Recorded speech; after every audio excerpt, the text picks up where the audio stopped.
আজ কয়েকদিন হয়ে গেল বৃষ্টির জন্য বাইরে বেরোনোই যাচ্ছে না। সারাদিন বৃষ্টি হয়েই যাচ্ছে।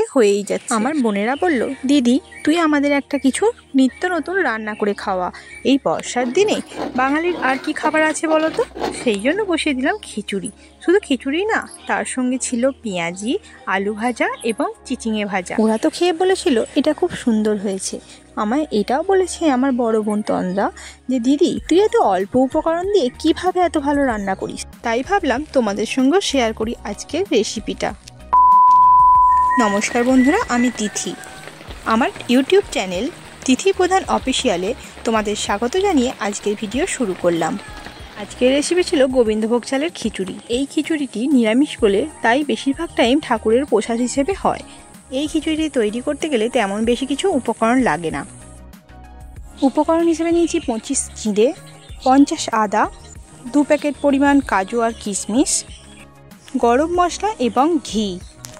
তার সাথে নিয়ে নিয়েছিলাম কাঁচা তেজপাতা 4টে তেজপাতাকে আমি গাছ থেকে ছিঁড়ে নিয়ে সেইগুলোকে আদা এবং জিরের সাথে বেটে নিয়েছি। কড়াইয়ের মধ্যে 1 কাপ পরিমাণ তেল দিয়ে তাতে গরম মশলাগুলো দিয়ে তারপরে ওর মধ্যে অ্যাড করে দিয়েছিলাম কাজু এবং কিশমিশগুলি। আমাদের কিন্তু 2 প্যাকেট কাজু কিশমিশ নিয়ে এসেছিলাম। তারপরে দেখলাম ডিবেতে আরও কিছু কাজু কিশমিশ রয়েছে, তাই সেগুলো অ্যাড করে দিলাম ওর মধ্যে।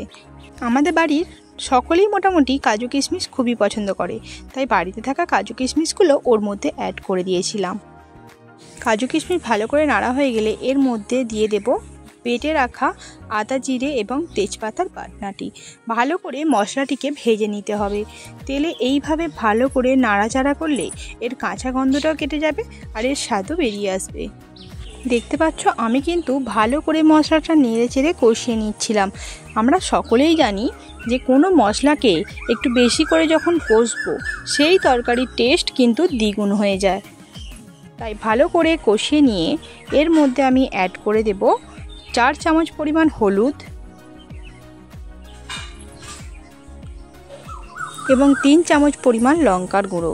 লঙ্কার গুঁড়োটা আমি একটু পরিমাণে কমই দিয়েছিলাম, কারণ আমাদের ঘরোয়া লঙ্কার গুঁড়ো ওইটা কিন্তু অনেক ঝাল হয় আর আমাদের বাড়িতে অনেক বাচ্চারা আছে, তারা খেতে পারবে না। তো লঙ্কাটা সম্পূর্ণ তোমরা বুঝে দেবে, যারা যেরকম ঝাল খেতে চাও সেই রকম দেবে। এরপর মশলাটিকে বেশ কিছুক্ষণ কষে নিয়ে গ্যাসটা বন্ধ করে রেখে দিতে হবে। মশলাটি হয়ে গেলে এরপরে 1 বাটি পরিমাণ মুগের ডালকে ভালো করে তেল দিয়ে নাড়াচাড়া করে এটিকে সিদ্ধ বসিয়ে দেব। মশলাটা একদিকে কষা হচ্ছে, একদিকে কিন্তু আমি হাঁড়ি করে মুগের ডালকে সিদ্ধ বসিয়ে দিয়েছি। এরপর মশলার মধ্যে আমি অ্যাড করে দেব পরিমাণ মতো লবণ। তো লবণ অ্যাড করা হয়ে গেলে এটি নাড়িয়ে চাড়িয়ে গ্যাসটি আমি বন্ধ করে রেখে দেব। মশলাটা কিন্তু এবারে পুরোপুরি রেডি হয়ে গেছে। অ্যাট লাস্ট আমাদের মশলাটা কীরকম হয়েছে দেখো। আমি কিন্তু গ্যাসের ফ্লেমটা পুরোপুরি অফ করে দিয়েছিলাম আর অপর দিকে সিদ্ধ হচ্ছিল ডালটা। তারই ফাঁকে পেঁয়াজগুলো কুচিয়ে নিলাম। এটা কিন্তু পেঁয়াজি হওয়ার জন্য দরকার ছিল। এরপর আদা রসুনও বেটে নিয়েছিলাম আর নিয়ে নিয়েছিলাম পরিমাণ মতন বেসন। ডালটা সিদ্ধ বসিয়ে মাঝে মাঝেই কিন্তু এইভাবে নাড়িয়ে দিতে হয়, তা না হলেই বসে যাওয়ার সম্ভাবনা থাকে। কিছুক্ষণ পর দেখো ডালটা কিন্তু সিদ্ধ হয়ে গেছে। ডালটা ঠিক এই রকম হবে। দেখো ডালটা সিদ্ধ হয়ে যাওয়ার পর কিন্তু চাল তুলতে হবে, তা না হলে গোবিন্দভোগ চাল গলে যাওয়ার সম্ভাবনা থাকে। এই চাল খুব তাড়াতাড়ি সিদ্ধ হয়ে যায়। তোমাদের বলা হয়নি, গোবিন্দভোগ চাল কিন্তু আমি নিয়েছিলাম 500 গ্রাম। এর মধ্যে 100 গ্রাম বাড়িতে ছিল আর 400 গ্রাম দোকান থেকে আনিয়ে নিয়েছিলাম। তো টোটাল 500 গ্রাম চাল আমি আজ রান্না করছি। চালটিকে কিন্তু ভালো করে জল দিয়ে ধুয়ে নিতে হবে।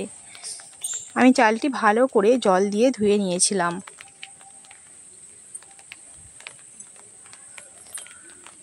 এইভাবে ভালো করে চালটিকে ভালো করে জল দিয়ে ধুয়ে নেবে। দেখতে পাচ্ছ পুরো পরিষ্কার করে আমি চালটি ধুয়ে নিয়েছি এবং এর মধ্যে অ্যাড করে দিয়েছি। এরপর মাঝে মাঝে হাঁড়ির ঢাকনা খুলে চাল এবং ডালটিকে ভালো করে নেড়ে চেড়ে দিতে হবে, নাহলে কিন্তু বসে যাওয়ার সম্ভাবনা থাকে। ওটা সিদ্ধ হওয়ার ফাঁকে আমি পেঁয়াজির ব্যবস্থা করে নিয়েছিলাম। পেঁয়াজের মধ্যে অ্যাড করে দিয়েছিলাম পরিমাণ মতো লবণ এবং হলুদ। হলুদটা কিন্তু সম্পূর্ণ দেওয়া হয় রং হওয়ার জন্য। দোকানের কিন্তু ব্যবহার করে কিশোরী রং, কিন্তু ওইটা খেলে শরীরে প্রচণ্ড ক্ষতি করে। বাড়িতে যেহেতু তৈরি করছি সেই জন্য আমরা হলুদ দিয়েই তৈরি করে থাকি। এর মধ্যে আমরা অ্যাড করে দেব আগে থেকে বেটে রাখা আদা এবং রসুন। এরপর ভালো করে এইটাকে মিক্স করে নিয়ে এর মধ্যে অ্যাড করতে হবে বেসন। এরপর অল্প অল্প করে বেসন দিয়ে আমরা একটা বেটার তৈরি করে নেব। এটা কিন্তু মাখাতে বেশিক্ষণ সময় লাগে না। তো আমাদের কিন্তু মাখানো পুরোপুরি কমপ্লিট হয়ে গেছে। এরপর 1.5 কাপ পরিমাণ তেলেতে আমরা অল্প অল্প করে দিয়ে এইভাবে পেঁয়াজিগুলো ছেড়ে দেব। কিছুক্ষণ পর নেড়েচেড়ে ভেজে নেওয়ার পর এইটাকে তুলে নিতে হবে। দেখো কত মিষ্টি লাগছে না। অপর দিকে কিন্তু আমাদের খিচুড়িটা হয়ে এসেছে। লাল লাল সিদ্ধ হয়ে যাওয়ার পর কিন্তু এর মধ্যে আমি অ্যাড করে দিয়েছিলাম মশলাটা, এটার ভিডিও করা হয়নি। অ্যাট লাস্ট আমাদের খিচুড়ি পুরোপুরি তৈরি। দেখো কত সুন্দর লাগছে, যেমনি সুন্দর হয়েছিল টেস্টও হয়েছিল খুব সুন্দর। তো বন্ধুরা, আমি তো বানিয়ে ফেললাম খিচুড়ি, তোমরা কেন বসে আছো? তোমরাও এই বৃষ্টিতে বাড়িতে ঝটপট খিচুড়ি বানিয়ে ফেলো। বাড়ির সকলকে এই খিচুড়ি পরিবেশন করার সঙ্গে সঙ্গে সকলে কমেন্ট করবে যেন ঠাকুরের প্রসাদের স্বাদ পেলাম এই খিচুড়ির মধ্যে। আর তারই সঙ্গে যদি কিছু ভাজাভুজি থাকে তাহলে তো আর কোনো কথাই হবে না। ভিডিওটি যদি ভালো লেগে থাকে তাহলে একটা লাইক দিয়ে কমেন্ট করে দিও। আর যদি তুমি আমার চ্যানেলে নতুন হয়ে থাকো তাহলে এই তিথি প্রধান অফিসিয়াল চ্যানেলটিকে সাবস্ক্রাইব করে নিও, যাতে আমি তোমাদের সঙ্গে আমার নিত্য নতুন ভিডিওগুলো শেয়ার করতে পারি। আজকের ভিডিও এতটুকুই। সবাই ভালো থেকো, সুস্থ থেকো।